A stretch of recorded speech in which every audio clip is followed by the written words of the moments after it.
Okay, so we're about to interview our guest in a couple of hours. How excited are you? I'm stoked. I'm so pumped. I love anytime we get to go anywhere, and the fact that we're doing like an overnight and we had dinner and it's a whole thing. I feel like the interview is almost a cherry on top. Yes, I agree. I think that, like, honestly, any interview we do, we're stoked on, because selfishly, I love being able to chat with people that I look up to and get their insight. Yeah. I think that you can learn so much from anyone, and like with us traveling is always like So it's just a fun. good time. I'm like, It's so cool that someone lets us in their space with open arms, and people who don't Yes. know us personally. I think that is what is the most like stand out about this interview specifically, is it's actually our first interview where we don't personally know the people, and like that feels very big for me, and Yes. I feel very like I just want to make sure that their experience being with us is everything that they're hoping and everything that we are hoping to give. Agreed. If anything were to be making us nervous, it's just the fact that we don't know her Yes. yet. I'm such a goofy goober, so like to walk Right. into such a cool girl space, I'm like, Hey, I can be a cool girl. With this interview, you guys, obviously it being kind of a trip, as well as somebody that's a little bit more well-known, did you guys think that 6 months in, this was going to be where you guys were at? No, to be honest with you, it's really crazy. We've been talking about the Call Her Alex documentary all weekend, because I think it actually just released. Yeah. But we were just down in the lobby with Quinn's husband, Adam, and we were talking and coordinating. We're like, okay, we got to grab coffee at this time, and just like navigating things. And Adam goes, wait, can I interrupt for a second? We're like, yes, of course, what's up? And he's like, I really feel like we're on the documentary right now. Right. He's like, It's this is oh my like what the gosh. behind the scenes are in the documentary. And I'm like, oh my God, yeah, this It is feels so legit. our documentary.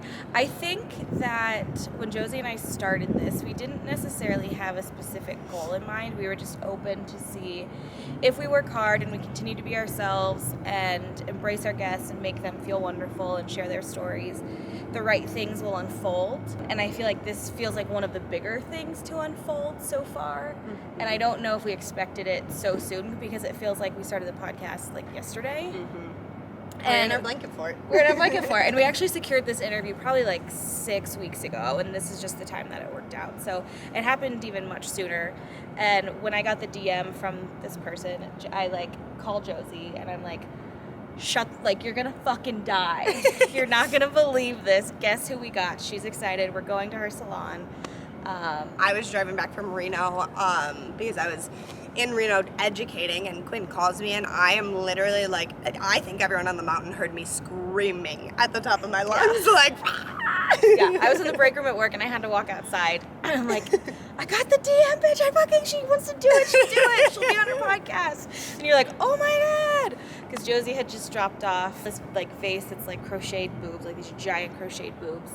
And I'm like, Josie, you got to take it there. And she's like, oh my God, I don't know this person. I'm bringing these boobs into the salon. I want to die. I'm a relatively buttoned up person, so You are very buttoned you know, that feels very like, oh my God, I can't believe I have to walk into a place of business with a titty vase right now. Right. But it worked out.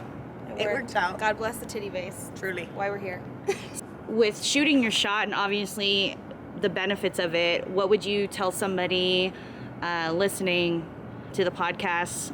What I would tell someone who feels like they're sitting on an opportunity but they're nervous to take their shot, it's so basic, but just do it. Like, you really don't have anything to lose. No, I agree.